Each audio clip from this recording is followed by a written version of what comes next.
Tadinya mereka mau ngirim beras juga, tapi kita tolak. Bantun diaspora Aceh di Malaysia tertahan di Port Klang. Tito tolak bantuan beras. Menteri Dalam Negeri, Mendagri, Tito Karnavian mengungkapkan diaspora Aceh yang ada di Malaysia sempat berniat mengirim bantuan berupa beras kepada para korban banjir dan longsor di Aceh.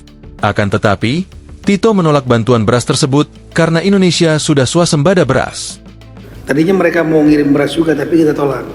Sebaiknya jangan beras, karena kita sudah swasembada beras.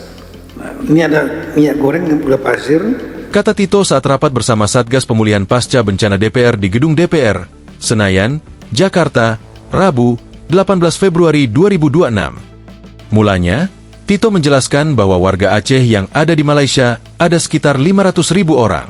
Mereka mengirimkan beragam bantuan, mulai dari minyak goreng senilai 1 miliar rupiah, gula pasir 50 juta rupiah, air mineral 672 juta rupiah, makanan siap saji 1 miliar rupiah, pakaian baru 126 miliar rupiah, Al-Quran 1 miliar rupiah, dan kloset toilet 4,8 miliar rupiah.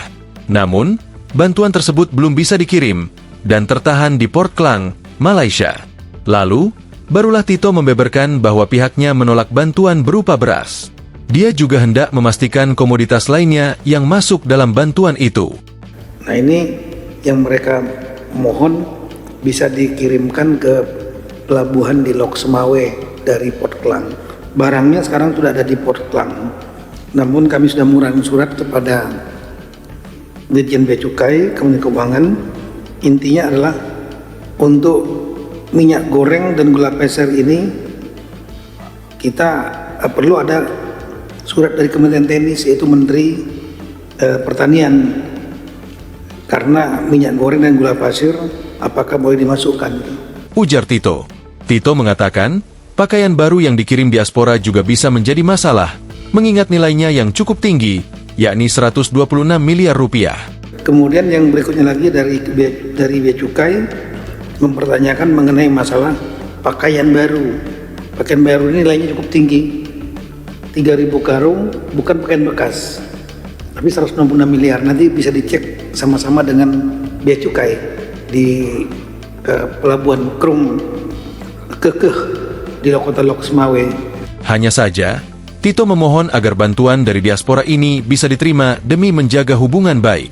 Jadi kami mohon dengan segala hormat dari pimpinan DPR untuk menjaga hubungan baik ini keluarga, karena ini bukan dari pemerintah, bukan dari LSM juga, tapi dari kumpulan keluarga. Sesuai dengan arahan waktu itu Bapak Presiden, sepanjang tidak ada barang terlarang, narkoba, senjata, semua harus diperiksa, baru boleh masuk, kira-kira demikian. Jelas Tito.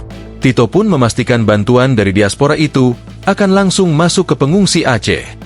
Dia menyatakan siap bertanggung jawab jika barang bantuan tersebut malah dijual. Tapi tadi dari Kementerian Bea Cukai sudah memberikan surat balasan kepada kami agar minyak goreng dan gula pasir ini harus ada persetujuan dari Menteri Pertanian, dan untuk pakaian baru yang 126 miliar ini jangan sampai mengganggu produksi dalam negeri.